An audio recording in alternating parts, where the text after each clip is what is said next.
Meus queridos, quando nós olhamos a realidade ao nosso redor, neste mundo afetado pelo pecado, não é preciso ser pessimista para perceber que tudo ao nosso redor dá sinais de imperfeições e de desgastes. Percebemos isso na nossa própria existência, que outrora aqueles que tiveram vitalidade começam a perdê-la.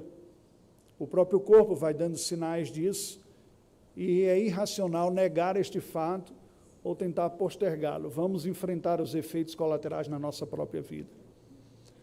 Os relacionamentos que nós desfrutamos e experimentamos em vida, por melhores que sejam, carregam consigo aquela pontada de amargura de pessoas imperfeitas, que por mais que se amem, ainda são capazes de machucar aqueles que estão próximos. No mundo nós enfrentamos aflições, disse o nosso Senhor Jesus. Enfrentamos dores, enfrentamos sofrimentos. Somos tentados a buscar caminhos autoprotetores longe do nosso Senhor, fugindo das causas que têm nos afetado, gerando tanta dor. Somos muitas vezes ingênuos e olhamos a realidade de uma perspectiva idealista e fora do que de fato ela se apresenta.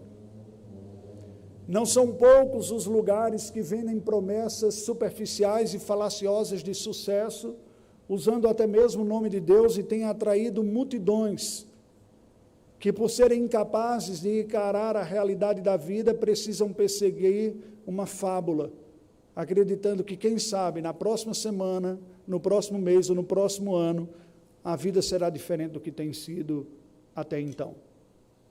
Todas estas lutas são efeitos colaterais do pecado presente na humanidade desde que os nossos primeiros pais se rebelaram. Todos nós haveremos de reconhecer, se formos honestos, que vivemos em um mundo não apenas quebrado, mas em batalhas. Batalhas que se dão dentro de nós mesmos, com forças contraditórias guerreando no nosso coração. Mesmo aqueles corações já regenerados ainda experimentam as forças do pecado, como disse o profeta, desesperadamente corrupto é o coração do homem, quem o conhecerá? Aquelas pessoas que já desfrutam amor para com o Senhor, o desejo de conhecê-lo e servi-lo, muitas vezes são traídos por pensamentos e por sentimentos e se mostram incapazes de viver de uma forma piedosa, por mais que afirmem desejar fazê-lo. Muitos preferem olhar para a sua própria vida numa análise mais superficial, porque ficam contentes com o que veem, especialmente se olham de uma forma comparativa com outros, preferencialmente inferiores a si na sua performance moral ou espiritual. Enfrentamos batalhas externas, as causas de dor e de sofrimento que vêm da parte de outras pessoas contra nós e nem sempre justificáveis, às vezes gratuitamente. Enfrentamos batalhas sem sentido, como acidentes, que podem vir sobre quaisquer um, por maior que seja a piedade e a sinceridade, não estamos nenhum de nós livres destas dores sem propósito aparente na existência. Se nós encontramos tantas guerras, não é prudente negar a existência delas, mas também não é prudente lançar-se às batalhas sem saber precisamente quais são os inimigos, quais são as armas apropriadas para lutar estas batalhas e qual é a forma de bem enfrentá-lo. O Senhor Jesus, falando certa vez, conforme registrou Mateus, no capítulo de número 15, nos apresenta aquilo que é a mais poderosa das batalhas, a mais intensa. Interpelado sobre a contaminação espiritual humana, disse o Senhor Jesus em Mateus 15, de 18 a 20, o seguinte: o que sai da boca vem do coração e é isso que contamina o homem. Porque do coração procedem maus desígnios, homicídios, adultérios, prostituição, furtos, falsos testemunhos, blasfêmias. São estas as coisas que contaminam o homem, mas o comer sem lavar as mãos não o contamina. O que o Senhor Jesus estava dizendo aos discípulos naquela ocasião é que a batalha mais intensa não é aquela que é percebida pelos olhos e notada com o nosso físico, mas é aquela batalha que se dá dentro do nosso próprio coração. Esta verdade já havia sido percebida até mesmo pelo falacioso e enganoso falso profeta Balaão nos dias antigos, nos dias em que o povo de Israel estava para entrar na terra prometida. Quando Balaque lhe contrata para rogar uma praga sobre o povo de Deus, e por 3 vezes ele não o faz, e quando ele vai justificar a sua razão, ele diz de forma acertada, em Números 23, o seguinte, que passo a ler para a nossa instrução. Diz assim: pois contra Jacó não vale encantamento, nem adivinhação contra Israel.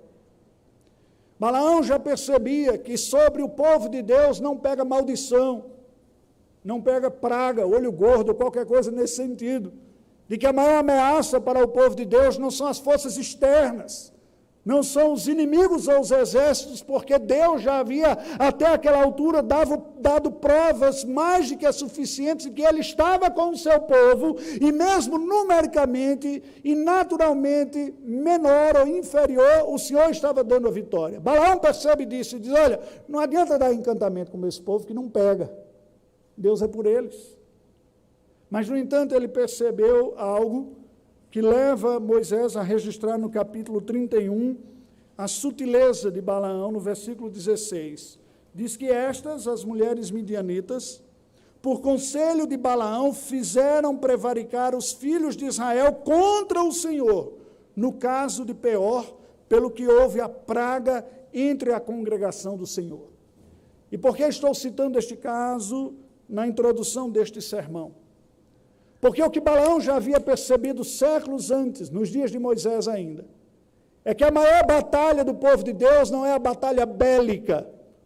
A maior batalha que o povo de Deus enfrentaria não é a batalha contra as causas naturais, contra o mar que foi aberto, não é contra a chuva, contra terremoto, contra a tempestade, não é contra a saúde, enfermidade, falta de alimento, não são essas causas naturais que atingem. A maior luta que o povo de Deus tem a enfrentar é a luta que se trava dentro do seu próprio coração. E Balaão, entendendo isso, diz: não adianta rogar praga, mas tem uma coisa que pega.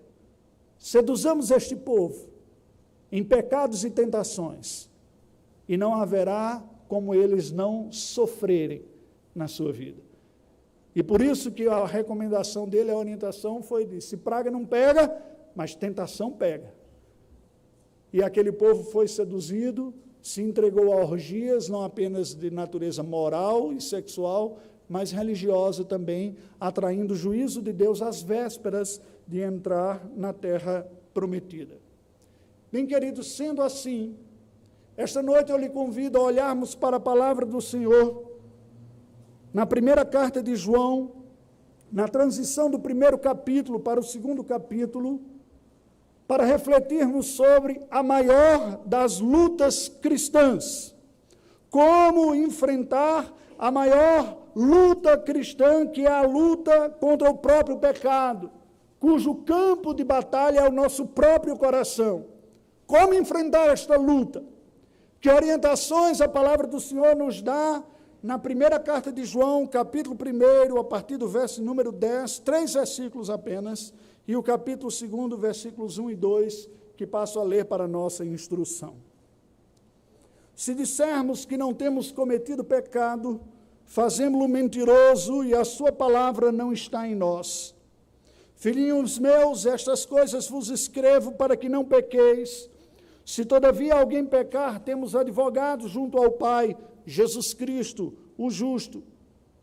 E Ele é a propiciação pelos nossos pecados, e não somente pelos nossos próprios, mas ainda pelos do mundo inteiro. Como enfrentar a batalha em nosso próprio coração? De uma forma bem prática, João nos apresenta respostas nesses 3 versículos, e cada um deles nos apresenta uma atitude que nós devemos ter como cristãos para enfrentarmos a batalha no campo do nosso próprio coração. A primeira delas está descrita no verso número 10, e nós podemos dizer que é reconhecendo os nossos próprios pecados. Preste atenção a isso. Porque João diz assim, se dissermos que não temos cometido pecado, fazemo-lo mentiroso. Fazemos Deus mentiroso, porque é Deus que diz que todos pecaram e carecem da glória de Deus, que todos somos pecadores.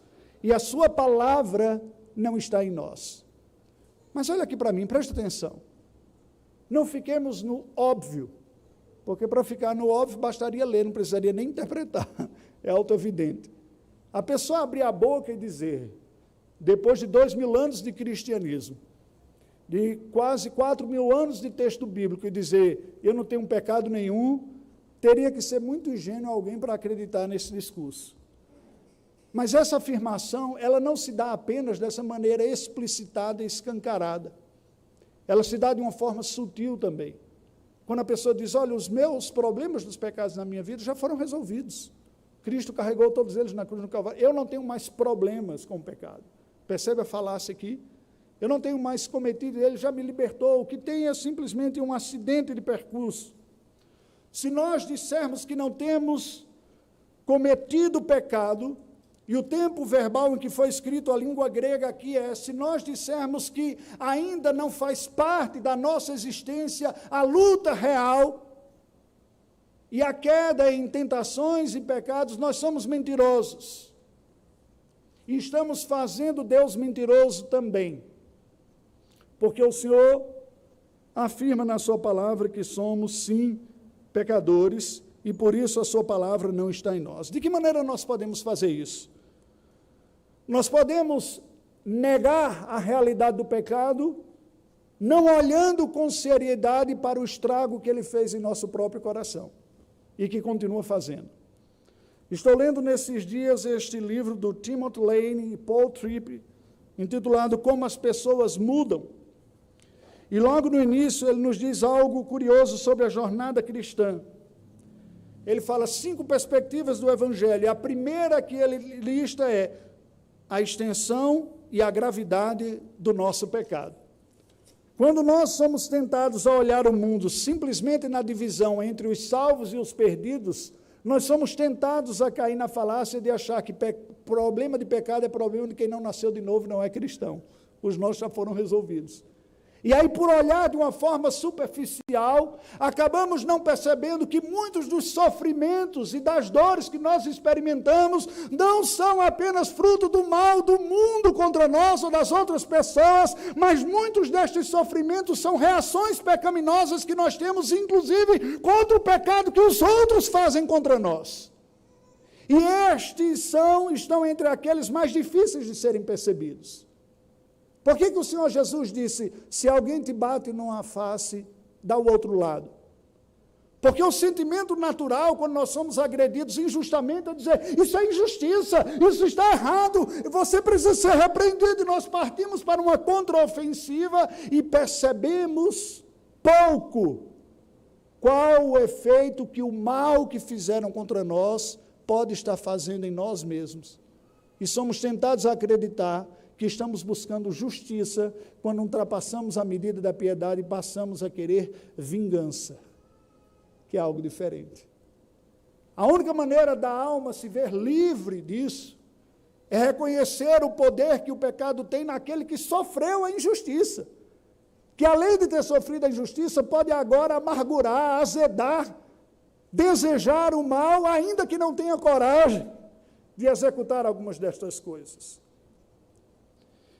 Queridos, se nós quisermos vencer esta batalha, nós não podemos ser negligentes nem superficiais nesta avaliação. As ameaças da vida têm levado muitas pessoas a sofrerem com um medo pecaminoso, congelando diante de ameaças, impossibilitando a pessoa de seguir adiante, e ela nem mesmo sabe a causa, por que está indo assim. Porque ela olha para si mesma e diz, qual é o princípio? Eu não estou desobedecendo nenhum princípio bíblico, está ocorrendo alguma coisa que eu não sei explicar. Quando falta confiança no Senhor. Na minha tarefa como pastor, aconselhando pessoas, às vezes no gabinete, eu tive a oportunidade de conversar com alguns jovens, e eu falei o seguinte, eu fico imaginando se Deus, na sua providência, acabasse a estabilidade do trabalho público no Brasil. mudasse as leis, nós vivêssemos um país liberal nesse sentido. Qual o efeito que isso teria sobre o coração de muitas pessoas? Será que Deus seria menos capaz de cuidar dos seus através de um trabalho que não tivesse estabilidade pública do que por aquele que tem? Deus cuida menos do trabalhador da lavoura do que cuida daquele que passou num cargo com instabilidade? Ele cuida menos do missionário que depende de ofertas que ele não sabe se vem no final do mês, do que cuida do pastor que sabe quais são as suas côngruas? Cuidará o Senhor menos daquele que vive da generosidade do que daquele que tem abundância na sua despensa? E percebe que algumas coisas que aparentemente não têm nada a ver com pecado acabam revelando circunstâncias na vida que nos colocam, e nós nos colocamos numa situação de instabilidade, e acaba aparecendo uma deficiência de confiança. Onde está a confiança do nosso coração? Por não ser um dos pecados que estão nas listas preferenciais dos discursos religiosos dos evangélicos, não conseguimos percebê-lo. Somos tentados a achar que porque não nos embriagamos, não matamos, não estupramos, ou qualquer coisa horrenda ou absurda desse sentido assim, nós somos gente que não tem cometido pecado.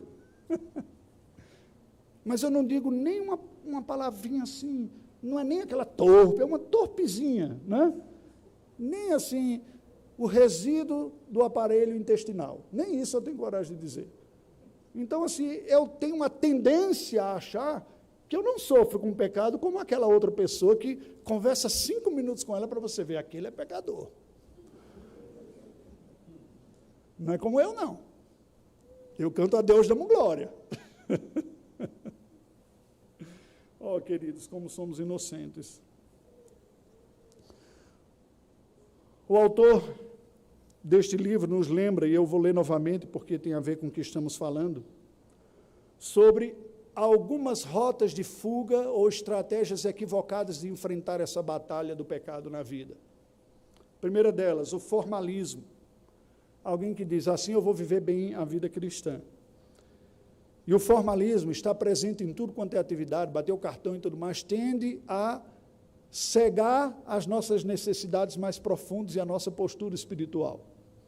Não são poucas essas pessoas que, ao serem tão dedicados, ao enfrentar dificuldade na vida, questionam profundamente a Deus.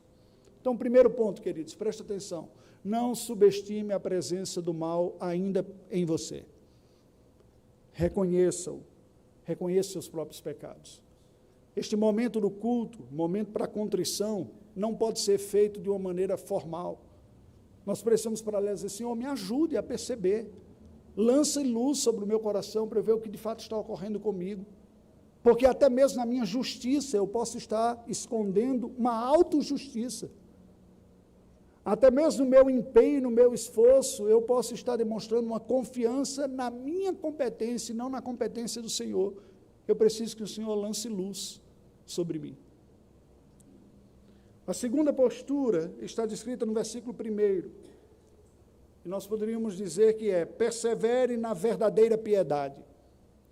Sabe por quê, queridos? Novamente, como cristão e como pastor, eu tenho percebido que há muitas pessoas que não querem olhar para o próprio mal que habita dentro de si, olhar para o seu pecado. Há uma mente cauterizada, um coração endurecido. Mas tenho acompanhado e aconselhado e orado com pessoas que, tendo sido despertado para perceber o seu pecado, congelou aí, parou, ficou travado, espantado, diz, eu não sabia que eu tinha essas coisas dentro de mim. E não sabe mover adiante, e diz, mas será que é digno? Será que é a salvação para mim? Será que é perdão? Será que eu sou salvo? Tenho conversado com pessoas assim também. Por isso que se o primeiro olhar é o olhar para dentro de si, precisamos fazer com a assistência do Espírito Santo. Ó, Espírito Santo, vem comigo, ilumina o meu coração, seu Senhor, a lanterna para lançar luz ao meu coração. Porque eu sozinho não enxergo, ou se enxergar, não saberei como sair dessa sala de horrores. Eu preciso que o Senhor entre comigo e que o Senhor saia comigo. Que o olhar agora saia de mim mesmo. Olha como João descreve isso. Ele diz, filhinhos meus, Estas coisas que eu tenho escrito para vocês, eu vos escrevo para que não pequeis. O propósito de Deus para a vida do seu povo é que nós não pequemos. Não parece uma contradição? Porque ele tinha acabado de dizer, aquele que diz que não tem cometido pecado faz Deus mentiroso e a palavra não está em nós. Mas isso não significa viver na negação da lei, o chamado antinomismo. Já que todo mundo é pecador, não é? Então eu vou viver. Ele diz, não. Estas coisas foram escritas para que nós não sejamos transgressores, gente de coração obstinado, recorrente no pecado. Não, é para que não pequemos. Porém, se todavia alguém pecar, e com aqui não é uma ideia hipotética, se alguém pecar, acontecendo isso, ou quando acontecer na sua vida, o mundo não caiu.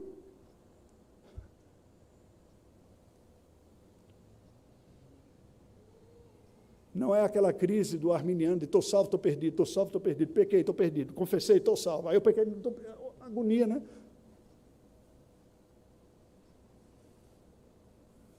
O ponto aqui é o seguinte, esta é uma luta que nós travaremos até o final da nossa vida.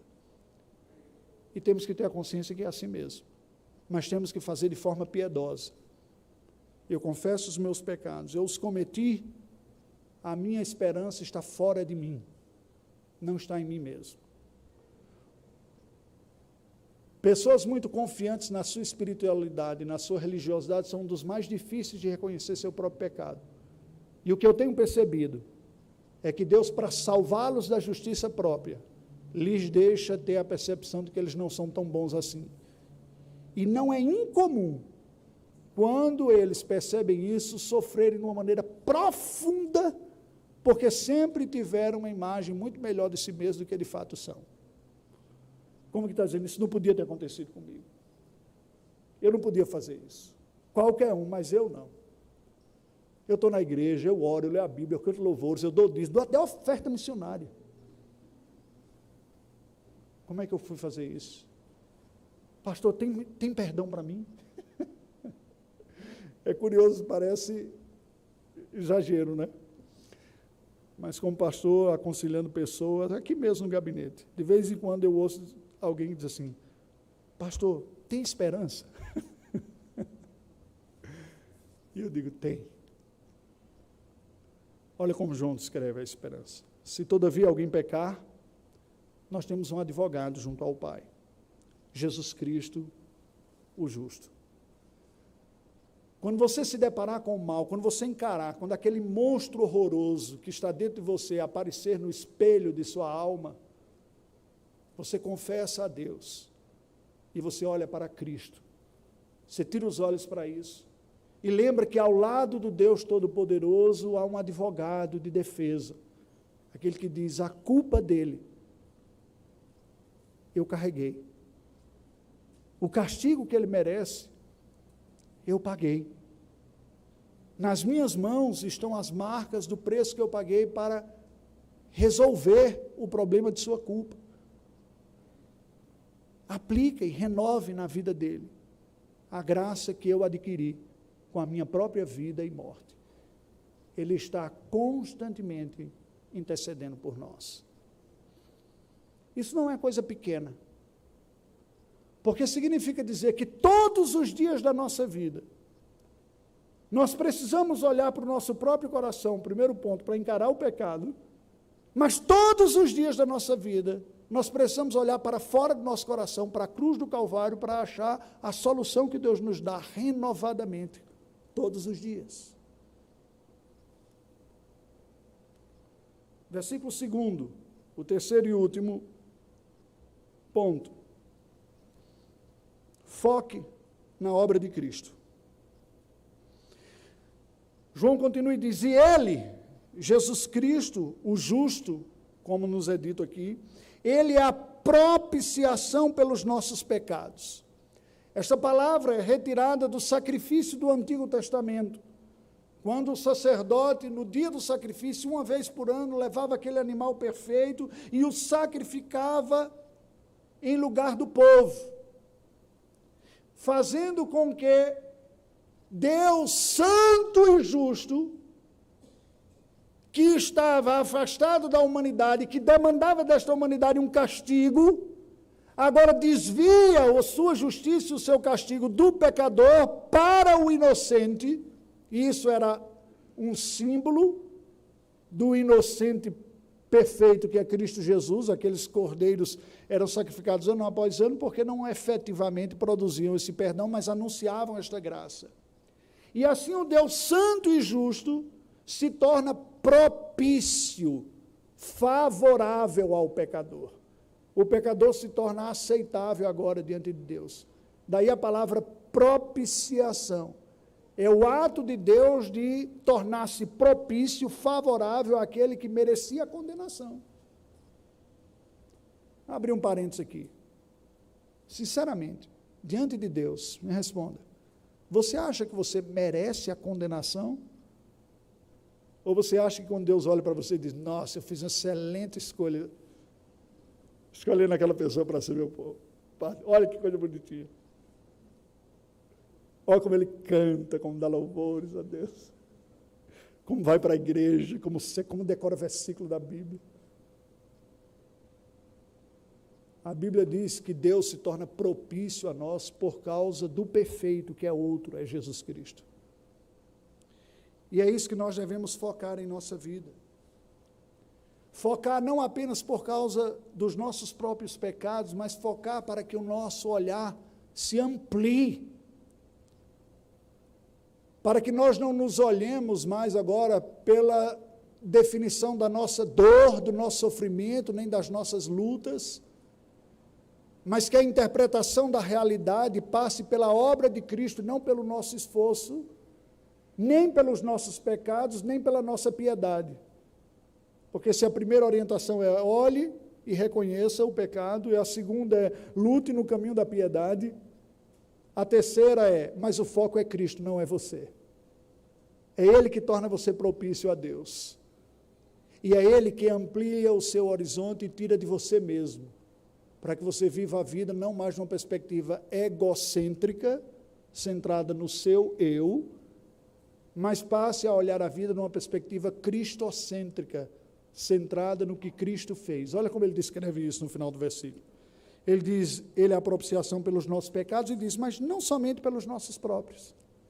E aí ele inclui aqui, nestes versículos que ele está falando da luta do cristão, outras pessoas, mas ainda pelos do mundo inteiro. E aqui, gente, não tem nada a ver com expiação universal ou expiação limitada. Essa controvérsia teológica posterior não era o que estava em conta.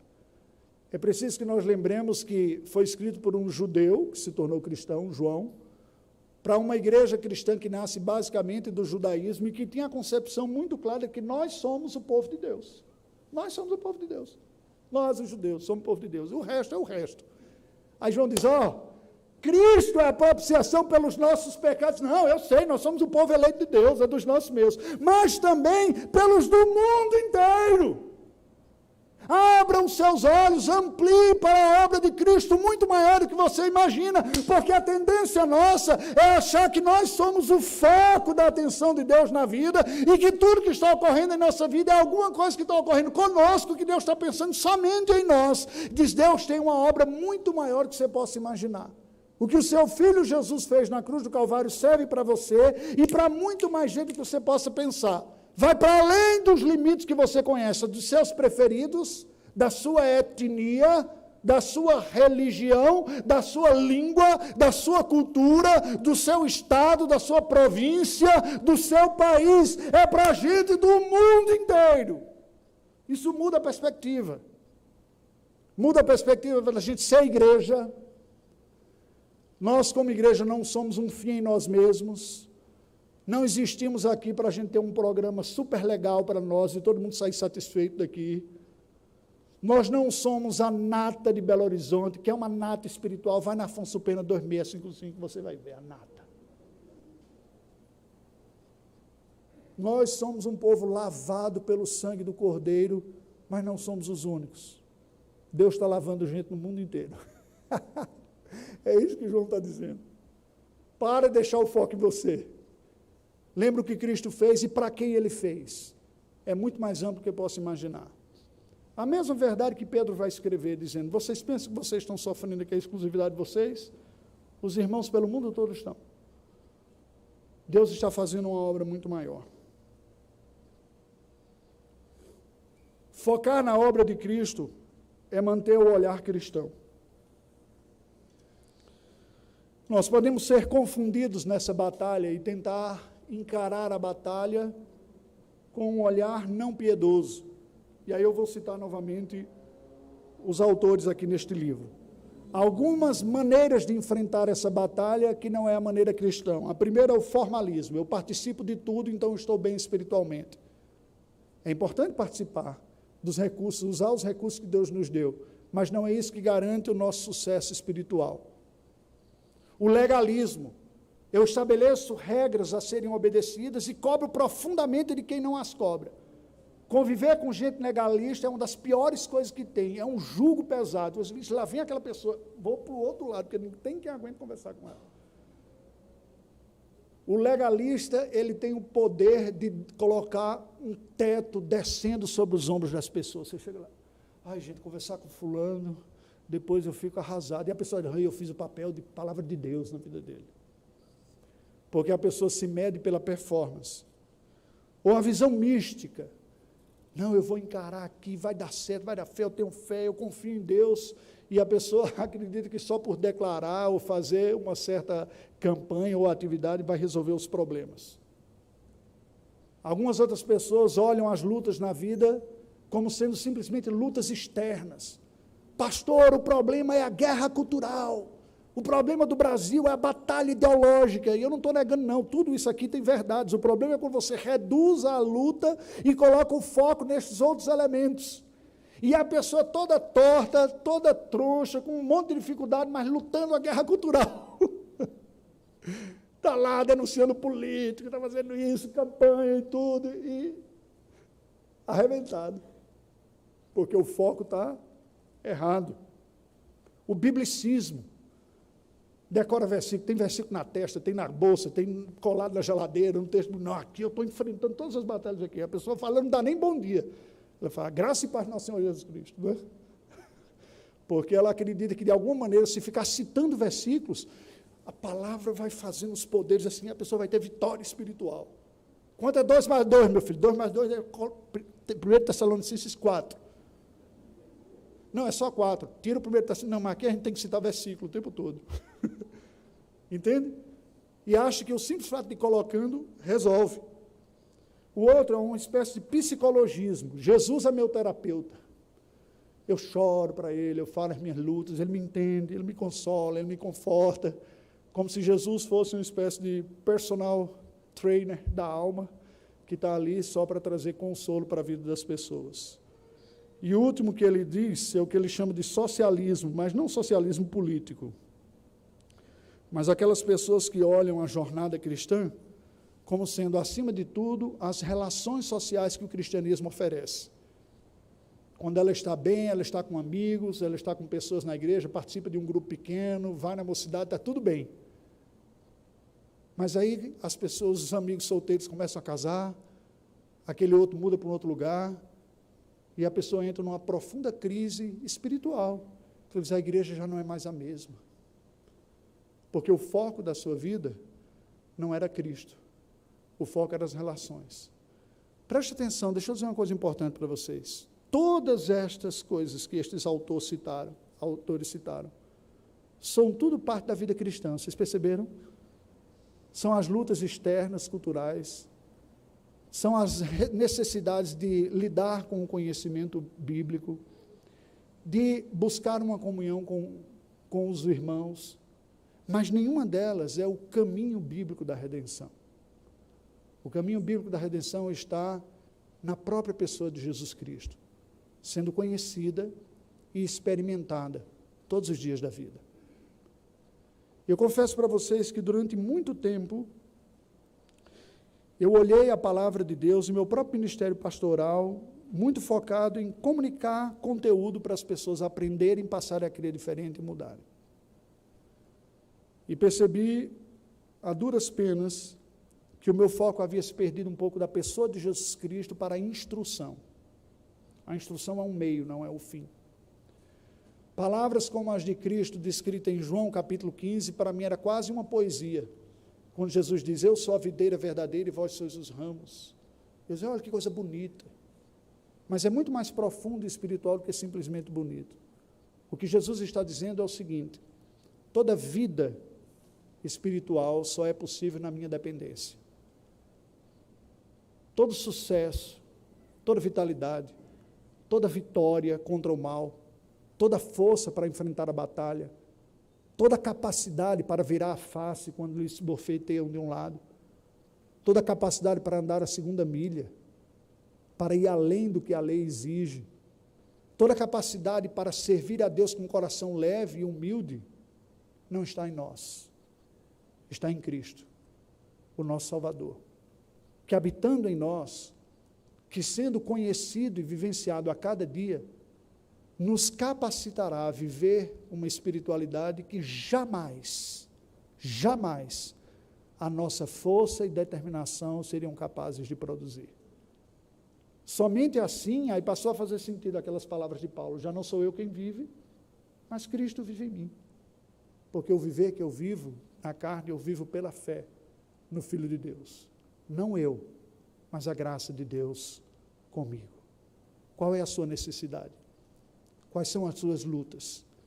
De todas elas, a mais intensa é a do coração. E ela só será vencida se nós olharmos com sinceridade para o mal que ainda habita em nós, se nós trilharmos o caminho que Deus nos orienta na sua palavra para segui-lo, e se nós mantivermos o nosso foco em Cristo, não em nós mesmos, nem no próximo, nem nas circunstâncias. Oremos ao Senhor, curva a sua cabeça. Deus bendito, ajuda-nos, Senhor, a não negarmos, a não fazermos vista grossa, a não fugirmos da necessidade de uma avaliação sincera do nosso próprio coração. Pois, como nos alertou o teu Filho Jesus Cristo, é do nosso coração que procedem as nossas tentações e mazelas. Mas também é no nosso coração que começa a transformação da redenção. É lá que o teu Espírito atua, gerando sensibilidade, vida, capacidade de arrependimento, confiança. Colocamos nosso coração diante de Ti e rogamos, ó Deus, que na Tua graça Tu nos assistas. Ajuda-nos a enfrentarmos as lutas mais intensas de nossa vida, as lutas do nosso coração, com as armas que o Senhor designou. A arma do arrependimento sincero, a arma da confiança em Ti, na obra do Teu Filho Jesus Cristo, a arma do foco na obra do Teu Filho Jesus e da dependência dEle. Ó Deus, acima de tudo, pedimos que o Senhor nos dê um coração que se renova na Tua dependência a cada dia, para que somente assim, ao enfrentarmos primeiramente a batalha em nosso próprio coração, enfrentemos estas outras demais batalhas que compõem a realidade da vida na dependência e na experiência de uma força, a força do Senhor mesmo em nós, que jamais seria produzida por nós na nossa capacidade. Que possamos dizer, como João Batista disse, convém que ele cresça e eu diminua.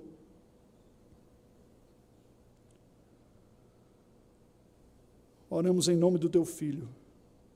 Amém.